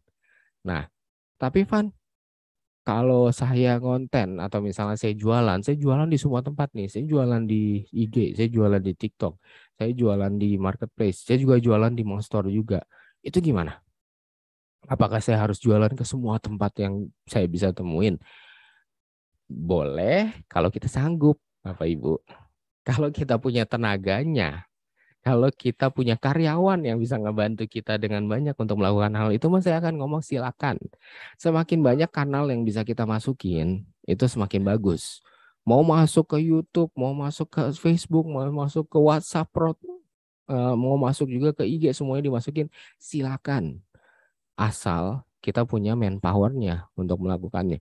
Tapi kalau enggak, kita nggak sanggup, kita masih baru mulai single fighter gitu kan, terus mau sok-sokan masuk ke semua kanal gitu kan, masuk ke semua platform, jangan. Yang ada cuma akan bikin kita burn out dan akhirnya nggak akan fokus. Nah, saat kita punya keterbatasan itu, pilih satu aja. Hanya pilih satu platform dan fokus di situ. Satu platform itu benar-benar harus kita analisa, harus kita statistikin dulu siapa platform yang paling cocok untuk kita masukin. Nah, fokus di satu tempat aja itu udah cukup. Ketimbang kita mau sok-sokan ke 3 tempat tapi nggak kepegang dan berantakan. Jadi lebih baik fokus di satu tempat tapi jalan ketimbang 3 tempat tapi berantakan. Once kita punya manpower, kita punya orang yang bantuin kita dan bisa masuk ke kanal-kanal lain, silakan gitu. Tapi saya nggak ngelarang, tapi kalau belum, fokus aja. Saya yakin Bapak Ibu akan kaget apa yang akan didapatkan dengan hanya fokus ke dalam satu platform aja. Next, mengetahui influencer yang perlu diajak kerjasama. Nah, pernah dengar istilah influencer marketing? Yaitu adalah strategi bagaimana cara membranding produk kita melalui influencer, ya kan?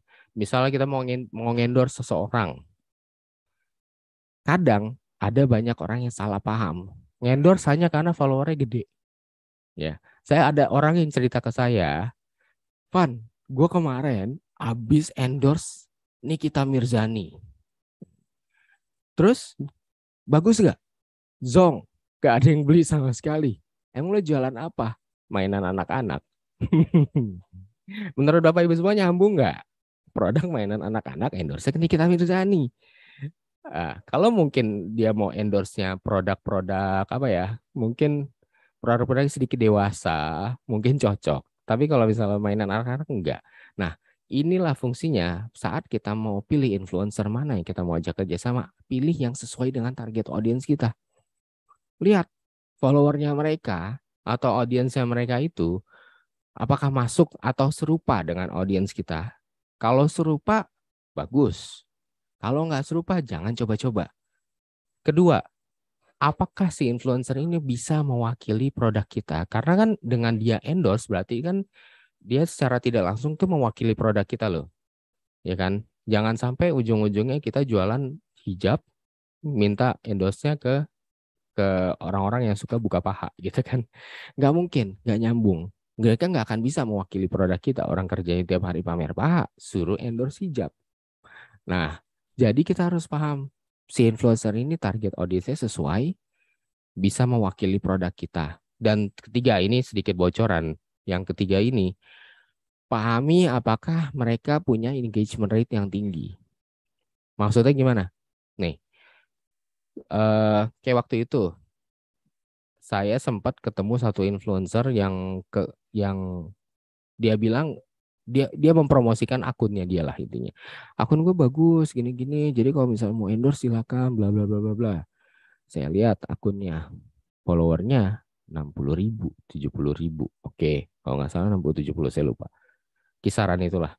Oke. Saat dia posting sesuatu, dia posting reels yang nonton cuma 1.000-2.000. Kira-kira ini orang akunnya bagus gak? Enggak. Follower 60-70.000. Begitu dia posting reel yang view cuma 1.000. Terus dia ngasih statistik ke saya. Ini loh statistik insight-nya. Padahal saya tahu insight-nya itu adalah hasil ngiklan. Ya kan? Beda kalau dia ngiklan, dia bisa ngiklanin konten dia sendiri, dia ngiklan otomatis reach-nya naik. Ya kan? Tapi dia bayar. Kalau nggak bayar, dia nggak dapat reach itu. Dia ngasih statistik ke saya, konten saya reach-nya tinggi-tinggi. Dalam hati ini mah hasil iklan, Bapak. Gitu. Jadi otomatis kalau kita posting di dia, saya yakin akan hancur. Kenapa? 60.000 tapi ternyata cuman itu 1.000 doang yang nonton. Ya kan? Terus kalau kita mau ngiklan, kalau dia posting saya yakin nggak akan ada yang mau interaksi. Sebentar ya. Sebentar.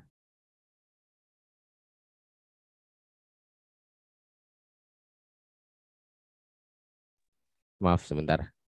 Ada bapak paket datang. Oke. Nah, terus next adalah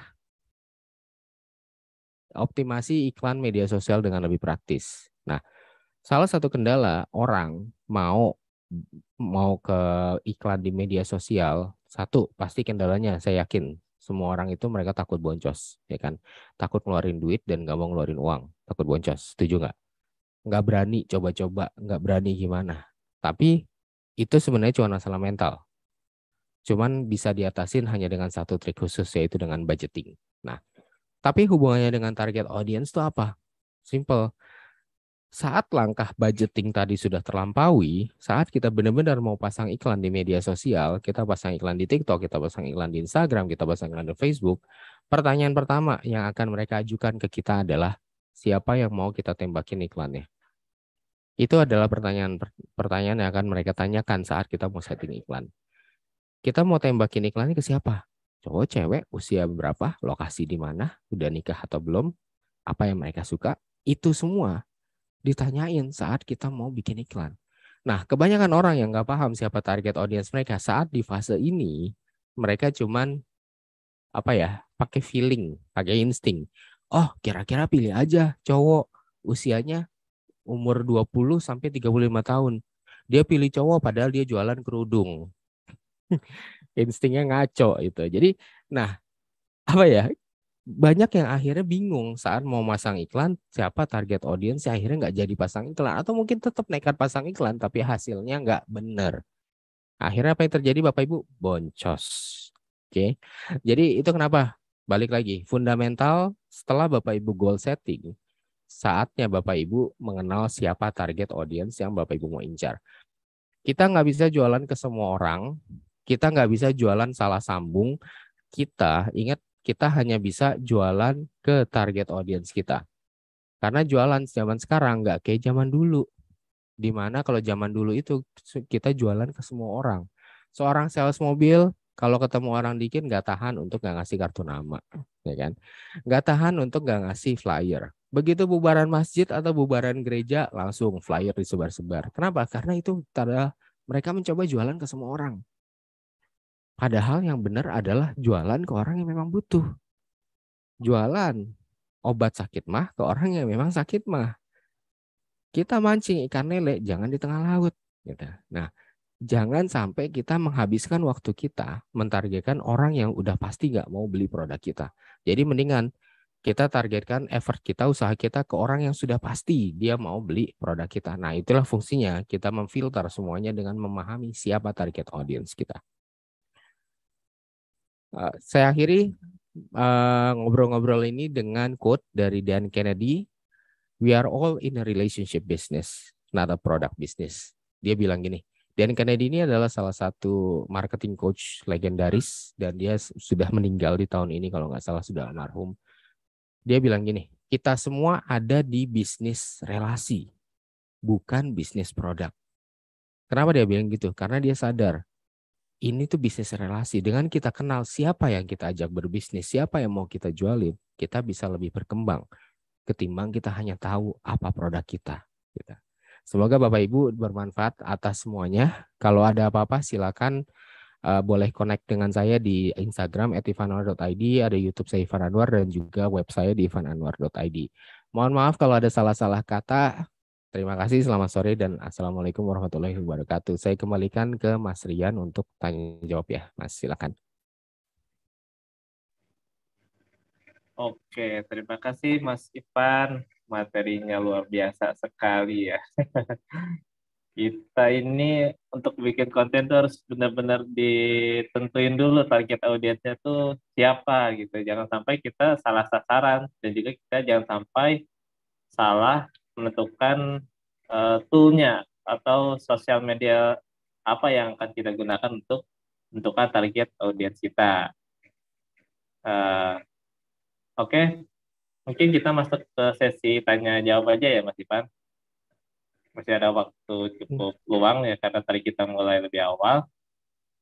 Baik, untuk sesi tanya jawab kali ini mungkin kita mulai di 3 pertanyaan saja untuk pada kali ini. Yang memiliki pertanyaan silahkan raise hand, lalu jangan lupa open kamera juga ya, atau mungkin melalui chat Zoom juga boleh ya, Ivan ya. Ya, silakan. Silakan Bapak Ibu kalau ada yang mau nanya boleh. Nah, ini ada nih. Satu dari Mbak Zoisha. Silakan Mbak, langsung di open mic aja ya.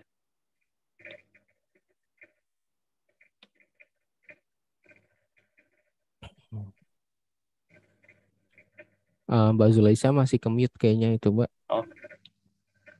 Oh iya, sorry. Oh iya, oke. Oke, baik. Oke, sudah, Mbak. Baik. Ya. Baik, terima kasih atas waktunya. Assalamualaikum warahmatullahi wabarakatuh. Waalaikumsalam. Mohon izin atasan, mohon izin rekan-rekan, izin bertanya. Perkenalkan, nama saya Julaisa, biasa dipanggil Isa. Alhamdulillah saya sangat tertarik sekali, luar biasa pematerinya. Kebetulan saya juga punya channel YouTube dalam berbagi ilmu pertanian sih sebenarnya. Cuman saya tertarik dengan materinya sangat luar biasa sekali. Jadi pertanyaan saya, sebenarnya apa sih langkah pertama dalam menetapkan target audiens kita?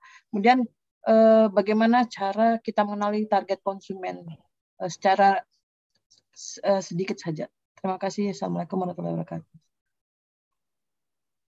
Oke, saya langsung jawab Mas Rian ya. Ya, boleh Mas. Jawab. Oke, terima kasih Mbak Zulaisyah atas pertanyaannya. Bagus kalau saya dengar tadi Mbak Zulaisyah punya konten kanal YouTube untuk membagi tips pertanian, which is bagus banget. Karena di pertemuan lalu salah satu goal saya yang saya mention ke teman-teman semua, goal pertama itu adalah selalu berbagi manfaat. Jangan ngarepin cuannya dulu. Cuan akan datang nanti kalau kita udah berbagi. Semakin banyak kita berbagi, ya semakin banyak pahalanya atau cuannya akan balik ke kita juga. Jadi jangan expect belum ngapa-ngapain udah dapat uang, which is saya salut dengan hal itu. Nah, next pertanyaan adalah langkah pertama dalam menentukan target audience, betul ya Mbak ya? Nah, langkah pertamanya sebenarnya simple. Pertanyaan-pertanyaan yang tadi saya kasih, pertanyaan-pertanyaan yang tadi saya paparkan itu sebenarnya adalah langkah pertama untuk mengenalnya. Nah, langkah untuk mengenal siapa sih mereka, siapa yang butuh bantuan kita, siapa yang butuh solusi dari produk kita, itu mereka tuh. Terkadang pertanyaan-pertanyaan ini walaupun terlihat sederhana, tapi jujur banyak orang yang tidak sadar untuk melakukannya. Saya berani jamin dari misalnya nih, saya random ketemu dengan 10 orang pebisnis misalnya, pebisnis online. 9 orang saya tanya, mereka nggak akan pernah coba untuk mengenal siapa target audiens ini. Bahkan saat saya tanya, siapa mereka itu, lokasi, umur, dan usia, dan mereka sebagian besar akan bingung. Satu yang bisa menjawab dengan benar. Itu dari saking seringnya saya ketemu dengan orang, mereka semua selalu begitu, gitu. Selalu nggak tahu siapa target audiens mereka. Jualan-jualan aja, ditanya siapa yang lo mau jualin, semua orang harus beli produk saya. Tapi jujur, kalau menanyakan langkah pertama, itu adalah langkah pertama. Nah, langkah keduanya tadi bikin profil audiensnya. Jadi profil audiensnya itu adalah langkah kedua untuk kayak sedikit banyak menggambarkan, memvisualisasi di dalam otak kita siapa mereka itu. Nah, di langkah ketiganya sebenarnya kalau kita sudah melakukan langkah satu dan kedua itu sebenarnya sudah cukup, basically Mbak Zulaisyah. Sudah cukup, tinggal kita nanti masuk ke materi berikutnya yang which is menentukan niche atau niche dari konten kita berdasarkan si target audience kita. Jadi intinya pertama kali itu kenalan. Nah, ada kalanya mungkin si target audience ini seiring berjalannya waktu, produk kita berkembang dan mereka pun harus kita evaluasi lagi. Jadi range produk kita mulai berkembang nih, range produknya misalnya nggak hanya ke wanita usia 20-30, tapi ternyata sekarang wanita usia 40 pun sudah bisa pakai karena saya punya variasi produk baru misalnya. Nah, otomatis target audiensnya perlu diperbarui. Jadi ada kalanya diperbarui secara berkala, terutama saat ada variasi produk baru atau mungkin ada suatu kondisi yang benar-benar eksponensial bisa merubah segalanya, seperti saat pandemi kemarin. Saat pandemi kemarin itu, orang dari punya duit tiba-tiba nggak punya duit. Orang dari kerja tiba-tiba jadi nggak kerja. Orang punya usaha tiba-tiba jadi pengangguran. Semua itu berubah. Jadi ada kalanya juga kita harus perbarui juga sih target audiensnya. Nah, pertanyaan kedua, mohon maaf tadi saya agak miss tuh, boleh agak putus-putus sih, saya boleh tolong diulang apa ya tadi pertanyaan keduanya? Baik, tadi mengapa kita perlu menentukan target audiens? Terima kasih. Oh ya, oke. Mengapa menentukan target audiens? Supaya kita paham sih, Mbak, ke siapa kita mau bicara. Supaya kita paham. Ini contoh kecil ya. Contoh sederhana dari kisah nyata. Jadi saya setiap mau ketemu orang yang saya nggak kenal, ini dalam urusan profesional atau dalam urusan bisnis atau kerjaan gitu. Setiap saya mau ketemu orang saya nggak kenal, saya selalu cari tahu ini orang siapa. Ya kan? Setiap misalnya waktu dulu tuh berapa tahun yang lalu saya sempat ada interview, setiap saya mau dapat interview kerja nih, saya selalu nanya, interview kerja dengan Pak siapa ya nanti ya? Oh dia sebutin dengan Pak ini. Wah langsung saya kepo, saya stalking abis itu orang siapa. Saya lihat di Google profilnya A to Z-nya itu siapa. Jadi makanya setiap saya interview kerja biasanya berakhir dengan mereka suka dengan saya. Kenapa? Karena saya kenal. Dari awal saya udah tahu dia siapa, dia sukanya apa, prestasi dia apa, dan saya harus ngadepinnya kayak gimana. Saya sampai salah satu mereka dia amazed banget loh. Iya Pak, saya amazed banget sama Bapak. Kenapa kok bisa tahu saya pernah menangin rekor apa gitu kan? Iya Pak, karena saya cari tahu dulu tentang Bapak gitu. Saya tahu Bapak ternyata pernah memenangkan rekor ini gitu, dan itu luar biasa banget Pak gitu. Akhirnya tersanjung dia, saya gituin lagi. Itu simple. Dan kesini kalau misalnya saya mau ketemu, let's say calon bisnis partner lah atau mungkin calon investor, balik lagi saya gali dulu dia siapa. Saya cari tahu A to Z-nya. Ini orang siapa? Ini orang bagaimana? Gimana cara ngadepinnya? Dia sukanya apa? Hobi dia apakah? Sepedaan kah? Atau apa? Itu saya cari tahu.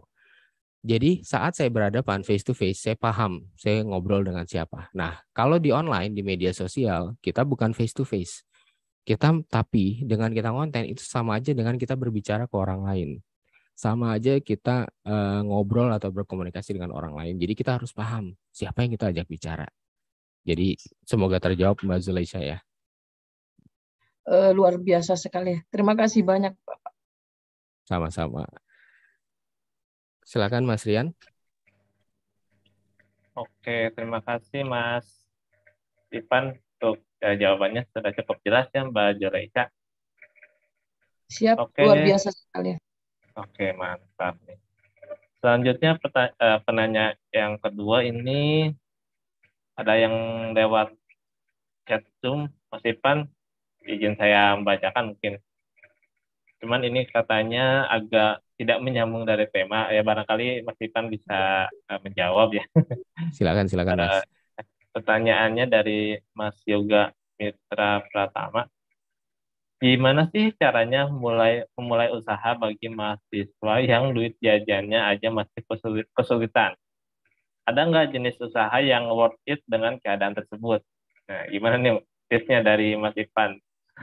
Oke Mas Yoga.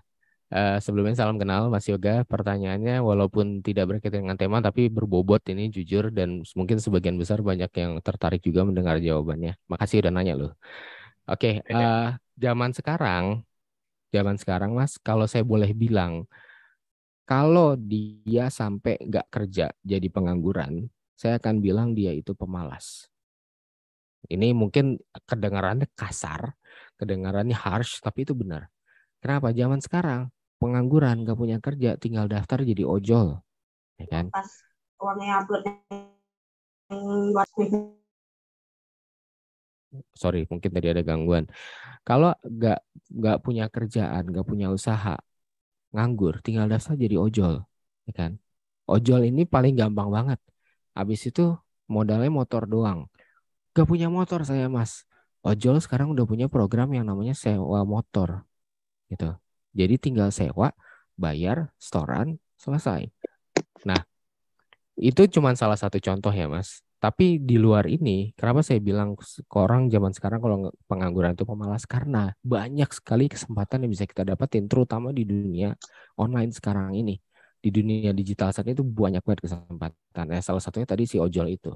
Tapi di luar itu ada nggak? Ada gitu. Banyak. Contoh, ada istilah yang mungkin sering orang pakai dropshipping.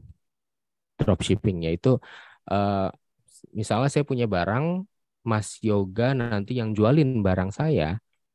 Nanti kalau cara jualannya simple. Kalau misalnya ada yang beli barangnya, Mas Yoga baru ngambil ke saya. Jadi nggak usah nyetok. Ternyata Mas Rian beli. Ya kan, Mas Rian beli, transfer ke Mas Yoga 50.000 misalnya. Harga barangnya Mas Yoga ke saya itu cuma perlu bayar 40.000. Jadi selisih 10.000 kan. Baru Mas Yoga minta, Mas Ivan tolong dong kirimin barangnya langsung ke Mas Riannya. Itu namanya dropship. Jadi si pemilik barang, si suppliernya ini kirim langsung ke customer tanpa perlu melalui ke kita lagi. Jadi kita nggak perlu nyetok, kita nggak perlu punya modal untuk nyetok barang. Nah, dropship ini sudah disupport sama marketplace malah beberapa kali ya. Dari Mastor sudah support belum Mas Rian? Mohon maaf kalau saya tanya. Gimana, Mas? Fitur dropship di Mastor sudah ada belum? Di Master ada Mas fitur dropship. Oh, sudah ada ya. Nah, Ada.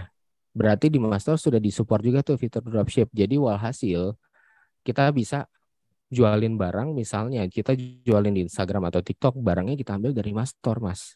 Kita ambil dari Mastor, begitu ada yang beli, kita labelin sebagai dropship. Nah, itu kita bisa jualan tanpa kita punya modal, ya kan? Atau cara kedua bisa juga dengan namanya afiliasi. Afiliasi ini adalah salah satu hal yang paling sering saya jalankan dan paling saya suka. Nah, contoh kecil. Ini contoh kecil. Oh, afiliasi itu apa? Afiliasi jangan pikir kayak afiliasi investasi bodong ya, bukan. Jadi afiliasi ini adalah komisi karena kita menjualkan suatu barang, tapi kita dapat komisi tertentu. Tapi bedanya itu yang punya produk yang ngurus semuanya, yang ngirimin barangnya, yang kalau ada komplain ke dia semuanya. Jadi kita cuman kayak salesnya doang. Kita jualin tapi dapat komisi gitu. Nah, kenapa saya bilang ini saya paling suka? Karena paling simple. Saya nggak perlu ngurusin customer service, saya nggak perlu kalau ada orang yang nanya-nanya saya jelasin panjang lebar, kalau ada komplain saya mesti handle gitu, nggak. Karena semuanya dihandle sama si pemilik barang. Saya cuma dapat komisi dari penjualan, makelar lah ibarat kata ya. Nah, contoh kecil saya melakukan afiliasi salah satu software aplikasi WhatsApp Broadcast. Mungkin kalau Bapak Ibu coba cari ke YouTube WhatsApp Broadcast Ivan Anwar, ketemu tuh video saya, ya kan? Itu modal saya, cuma modal bikin satu video yang saya buat dari tahun lalu. Tahun lalu apa 2 tahun lalu saya agak lupa deh. Itu satu video doang modal saya untuk jual aplikasi tersebut. Tapi saya jualnya kenapa? Karena kebetulan saya pakai, saya suka dan saya ngeliat banyak manfaatnya. Jadi saya coba review di YouTube saya dan saya jual juga affiliate di situ. Apa yang terjadi? Setiap bulan ya walaupun nggak banyak tapi alhamdulillah dia nyumbang uang buat saya melalui video saya itu. Setiap bulan ada aja komisinya lumayan buat saya setiap bulannya. Hanya dari modal satu video YouTube. Ya. Jadi itu sistem afiliasi. Nah, makanya Mas Yoga sebenarnya ada banyak banget sih potensi yang bisa didapetin di dunia internet ini, dunia online. Tinggal kita mau cari atau enggaknya aja sih Mas. Yang penting kita semangat dan kita mulai. Kalau misalnya Mas Yoga masih mahasiswa, bagus. Berarti Mas Yoga mungkin mulai lebih duluan ketimbang orang lain. Yang penting mau mulai dan tetap konsisten ya. Semoga terjawab. Silakan Mas Rian, saya kembalikan. Oke, terima kasih Mas Ivan. Wah, mantap sekali jawabannya ternyata ya dari sisi seseorang yang biasa di konten marketing juga ternyata bisa memberikan saran untuk berusaha yang keren banget nih menurut saya. Panjang banget jawabannya. Keren sekali nih.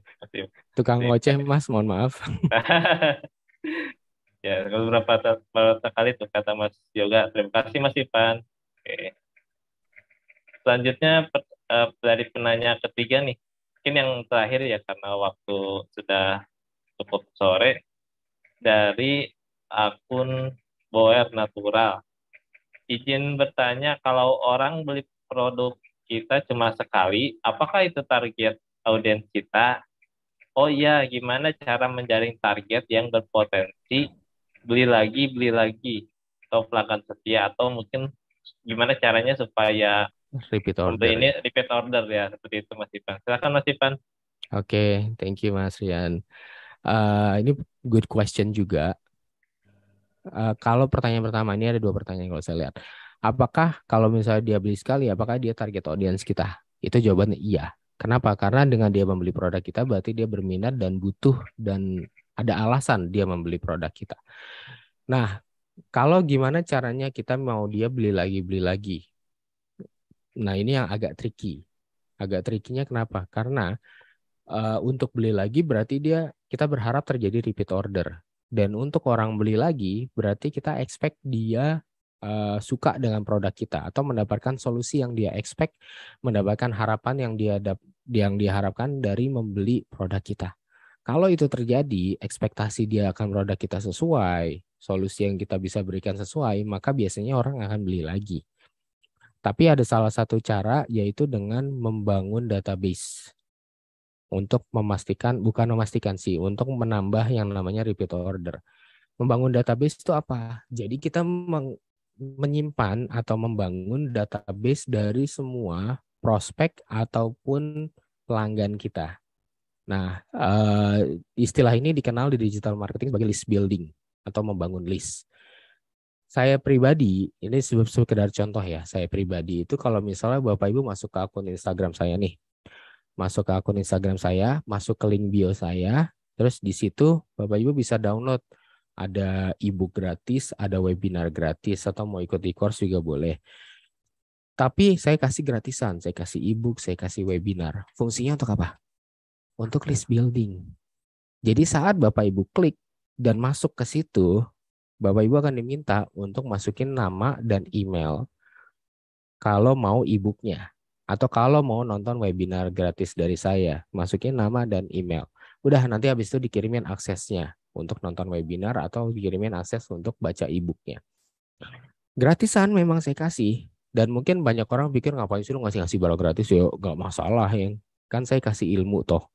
Dan sebagai gantinya saya dapat sesuatu yang lebih berharga. Saya dapat data mereka. Saya dapat nama mereka, saya dapat email mereka. Dan list building ini berfungsi untuk kita membangun komunitas, untuk membangun komunikasi dengan para customer kita.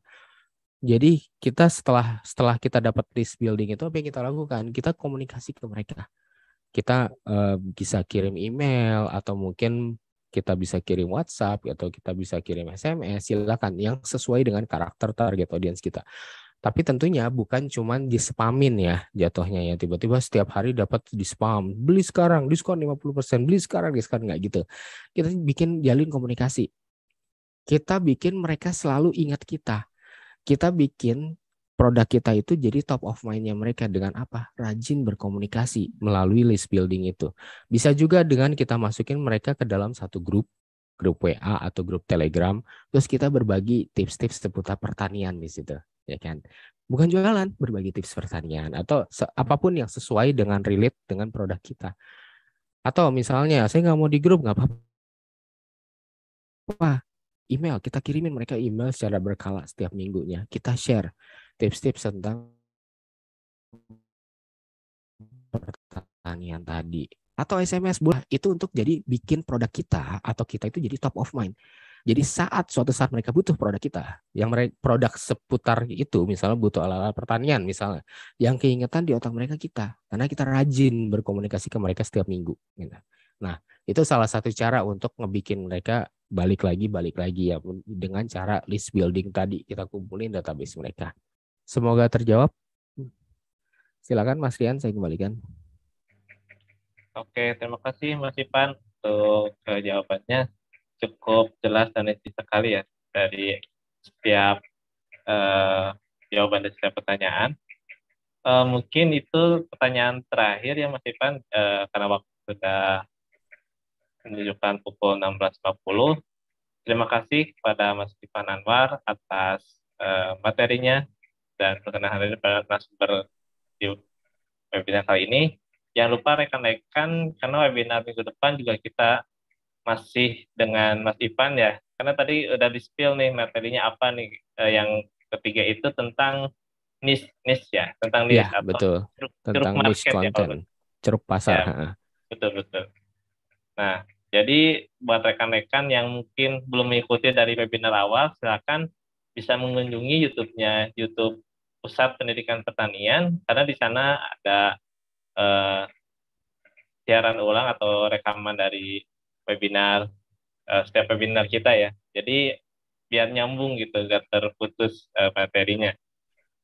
Atau mungkin yang materi sekarang ada yang terlewat atau tadi gangguan sinyal, jadi bisa mengulang lagi materinya ya.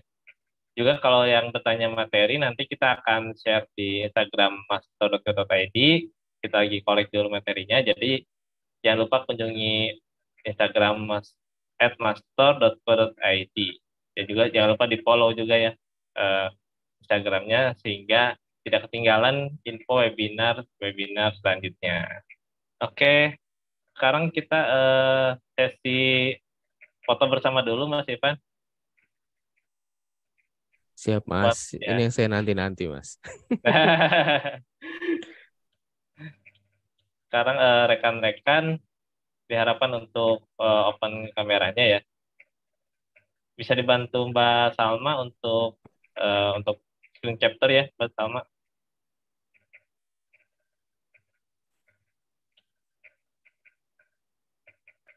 Nah, udah siap?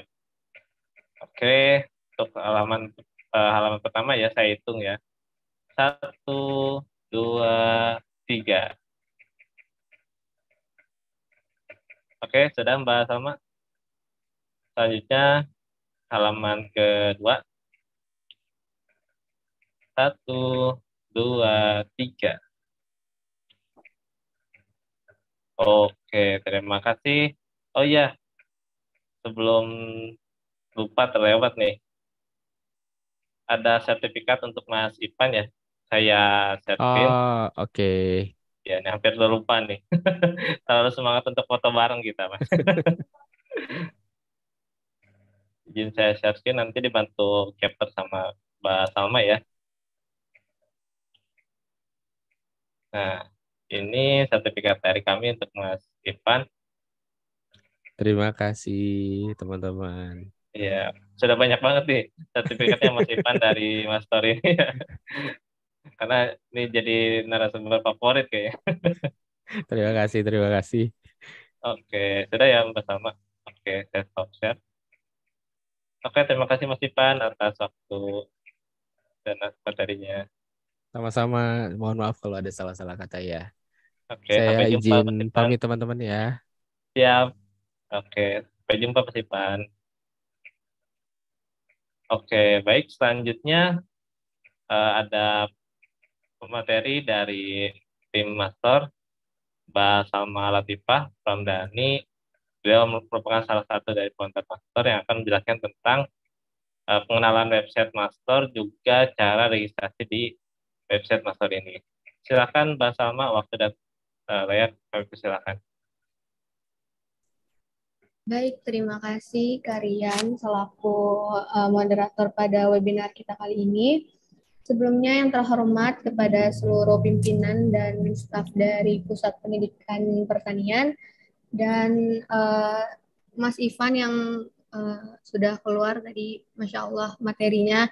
Mungkin teman-teman yang udah ngikutin webinar dari pertama juga udah banyak banget ya dapat ilmu yang bermanfaat dari Mas Ivan. Yang terhormat juga teman-teman tim Mastor yang terima kasih telah menyelenggarakan webinar yang rutin setiap minggunya. Jadi untuk rekan-rekan semua jangan lupa untuk ikut webinar lagi minggu depan karena setiap minggunya pasti ada webinar yang akan kami selenggarakan dengan materi yang beragam. Mungkin kita langsung aja ya masuk ke pembahasan Master, pengenalan. Tadi juga udah sempat sedikit di-share, dikasih bocoran ya sama Mas Ivan tentang Master, udah sering disebut nih. Mungkin rekan-rekan yang udah ngikutin webinar dari pertama juga udah tahu banget nih kayaknya ya Master itu apa. Jadi untuk teman-teman yang baru join ya, baru masuk webinar kali ini, aku mau ngasih tahu nih tentang Mastor yang di-spill sama Mas Ivan tuh apa sih sebenarnya. Jadi Mastor ini merupakan salah satu marketplace atau e-commerce ya. Teman-teman tahu kan sejenis Shopee, Tokopedia, Lazada dan lain-lain. Tapi Mastor ini dia khusus, dia spesial karena hanya menjual produk-produk pertanian. Tapi produk pertanian ini dari hulu ke hilir. Jadi mulai dari yang mentah, mulai dari bibitnya, persiapannya segala macam, sarana dan prasarananya sampai produk olahannya ada di Mastor ini. Dan untuk teman-teman wirausahawan muda nih ya, yang milenial atau yang punya usaha di bidang pertanian, boleh banget join sama Mastor untuk jadi seller. Untuk teman-teman yang suka belanja, bisa juga join sebagai konsumen. Jadi ada beberapa manfaat ya bergabung bersama Mastor ini. Jadi yang pertama itu Mastor ini free registration ya. Jadi pendaftarannya tanpa pungutan biaya apapun. terus juga satu ekosistem pasar produk pertanian, karena kita fokus di produk pertanian. Tapi produk pertaniannya juga nggak sempit nih teman-teman, karena dia menjual dari hulu sampai hilir. Terus bisa diakses melalui laptop atau handphone dan dimanapun, kapanpun. Karena kami menyediakan dalam bentuk website dan insya Allah nanti juga akan akan hadir melalui aplikasi. Jadi dicek terus ya Instagram Mastornya dan ikuti perkembangan Mastor. Terus juga skema bisnis to customer. Jadi produsen yang ada, seller-seller yang ada langsung berkomunikasi dengan konsumen melalui Mastor ini. Nah, ini ada beberapa tampilan website dan aplikasi yang insya Allah akan rampung sebentar lagi. Nah, untuk teman-teman, aku boleh minta waktunya sebentar aja buat buka Instagram. Jangan di-follow mastor.co.id. Bisa dibuka Instagramnya untuk follow mastor.co.id sebentar aja. Kalau udah dari Instagram, kita pindah ke websitenya. Mau ngasih lihat tampilan website Mastor ya. Boleh untuk teman-teman juga yang kebetulan lagi buka laptop atau lagi buka HP, bisa langsung diklik mastor.co.id. Ini lewat handphone juga bisa, jadi teman-teman yang buka Zoom-nya di handphone juga bisa banget langsung buka website Mastor ya. Nah, jadi ini adalah tampilan dari website kami dari mastor.co.id. Di sini kami menjual produk menjual produk pertanian dari seller-seller di seluruh Indonesia ya, dari PWMP dan dari seller-seller di seluruh Indonesia, dari Sabang sampai Merauke pun ada. Di sini kita menjual mulai dari sayuran dan rempah, ada produk peternakan seperti ternak hidup dan produk olahan ada juga di sini, terus media dan alat juga ada, buah-buahan, tanaman hias juga ada. Nah, aku mau ngajak rekan-rekan semua untuk gimana sih daftar di mastor.co.id ini. Mungkin aku sekarang ngajak untuk menjadi konsumen dulu ya. Nah, kita bisa klik di sini, di daftar sekarang. Nah, di sini kita bisa masukin username-nya apa. Misalnya, nama saya sendiri, Salma Latifah. Terus emailnya email aktif ya, teman-teman. Kita masukin email aktif karena nanti akan ada email verification, jadi pastikan emailnya email aktif.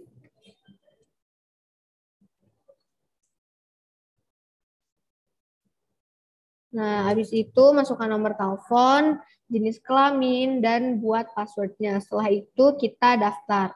Nah, karena kebetulan saya sudah punya akun, jadi kita langsung aja masuk dengan akun yang sudah ada. Nah, setelah kita masuk, nanti tampilannya akan seperti ini. Nah, kebetulan saya sudah punya toko di sini, jadi sudah ada menu toko untuk penjualan, pengaturan, dan daftar produk. Untuk rekan-rekan yang mau join nih sebagai seller, boleh banget nanti di sini ada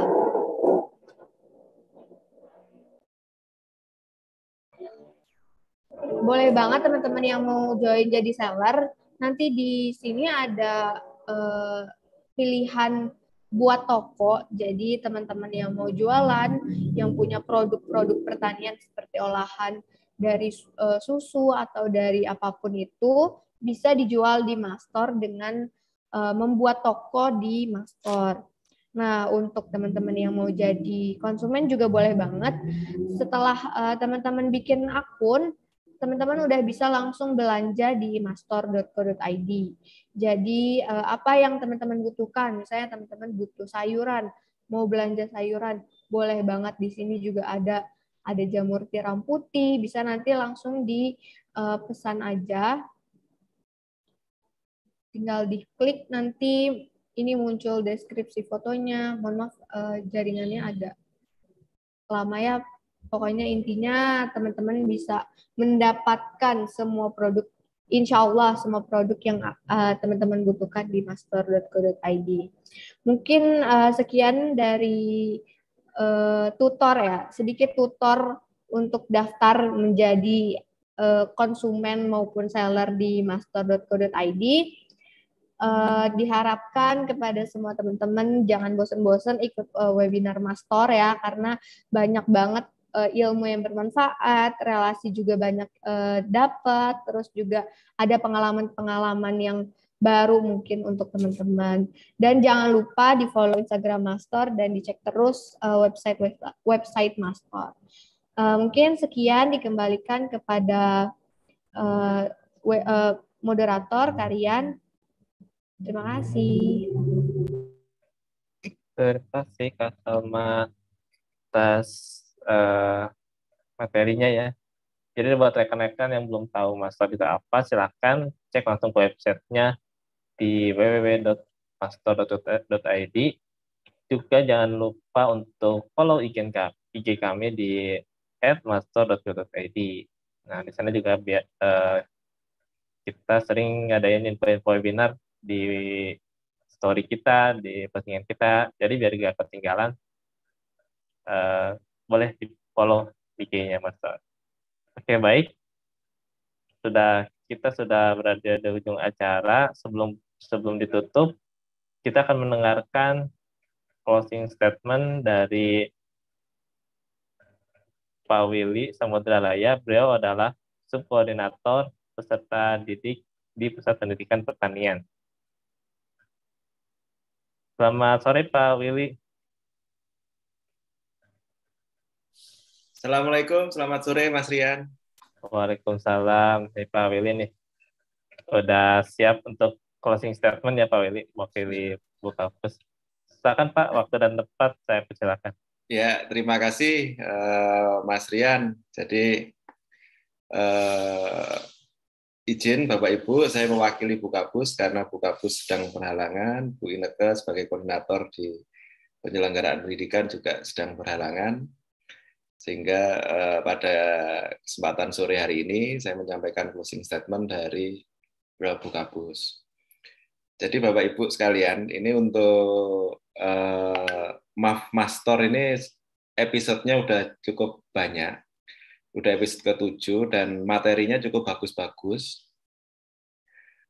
Menurut hemat saya ini bisa nanti rangkaian dari Master ini bisa kita deraskan lagi yang sudah ada di YouTube itu. Kita sampaikan pada rekan-rekan dari mahasiswa Polbangtan, dari petani milenial. Harapannya tip dan trik yang sudah banyak disampaikan oleh narasumber yang sudah praktisi jago-jago ini bisa banyak direplikasi oleh teman-teman dari petani milenial dan mahasiswa-mahasiswa dari Polbangtan. Yang di Polbangtan sendiri kan ada program penumbuhan wirausaha muda, Mas Rian ya, dan rekan-rekan dari Master. Sehingga nanti harapannya dari teman-teman di Polbangtan, petani milenial, itu bisa banyak tip dan trik yang sudah disampaikan oleh narasumber di Master ini. Harapannya nanti juga rekan-rekan bisa mengisi pada website Master ya Mas Rian ya. Sehingga nanti website Master isinya bisa lebih beragam, dan sale-nya juga lebih beragam. Harapannya nanti juga bisa mempertemukan antara penjual dan pembeli, dan jangkauannya bisa lebih banyak lagi. Karena kalau kita lihat kan sebaran petani milenial, sebaran dari mahasiswa Polbangtan itu kan cukup luas sekali, dari Aceh sampai Papua ada. Jika nanti rekan-rekan itu bisa mempromosikan juga website Master ini, harapannya nanti juga antara pembeli dan penjualnya bisa lebih banyak lagi yang bisa mengakses dari website Master ini. Saya kira nanti di situ goalnya bisa lebih mantap lagi Mas Rian, nanti website Master ini bisa diakses oleh banyak orang. Mungkin itu sekilas dari arahan dari Bukapus yang bisa kami sampaikan. Kami ucapkan terima kasih pada seluruh narasumber yang telah memberikan banyak tip dan trik khususnya untuk pengusaha-pengusaha baru ya, khususnya di bidang pertanian. Harapannya nanti tip dan trik ini tidak hanya ada di websitenya, di YouTube-nya channel dari Pusdiktan, tapi juga nanti bisa kita sebarluaskan lagi pada rekan-rekan petani milenial dan Polbangtan. Baik, saya akhiri. Assalamualaikum warahmatullahi wabarakatuh. Waalaikumsalam warahmatullahi wabarakatuh. Terima kasih Pak Weli telah menyampaikan closing statement mewakili Ibu Kampus. Betul tadi kata Pak Weli, buat rekan-rekan di sini, petani milenial yang hadir pada webinar kali ini, bisa bantu mereplikasi atau menyebarluaskan, mendiseminasikan konten-konten dari webinar kita ini kepada rekan-rekannya mungkin yang belum terinfo, yang belum tergabung di grup atau di manapun yang belum kita intervensi gitu. Bisa di-share ketika ada webinar, biar materi ini bisa lebih bermanfaat lagi ke semua, khususnya petani milenial, juga seluruh masyarakat Indonesia, khususnya di bidang digital konten produk pertanian. Baik, terima kasih untuk semua peserta webinar. Waktu sudah menunjukkan pukul 17.09 WIB. Jangan lupa yang belum mengisi absensi, silahkan mengisi link absensi yang ada di chat Zoom. Sekali lagi terima kasih untuk waktu dan kesempatannya. Jangan lupa untuk stay tune di Instagram kami untuk info webinar selanjutnya. Terima kasih. Mohon maaf dari saya selaku moderator. Barangkali ada tutur kata yang kurang berkenan atau kesalahan. Selamat sore. Assalamualaikum warahmatullahi wabarakatuh. Waalaikumsalam warahmatullahi wabarakatuh.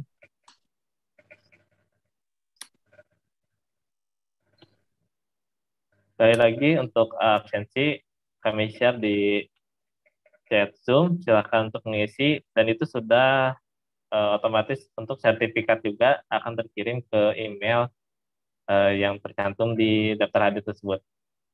Untuk materi, tadi ada yang menanyakan materi, pantau terus di di IG-nya Mastor, di @mastor.co.id. Kita nanti akan merangkum atau share materinya di story kami ya, atau di bio kami. Dan yang terlewat untuk webinar kali ini, silahkan bisa diputar ulang kembali di YouTube-nya Pusat Pendidikan Pertanian. Terima kasih. Saya izin end meeting ya rekan-rekan.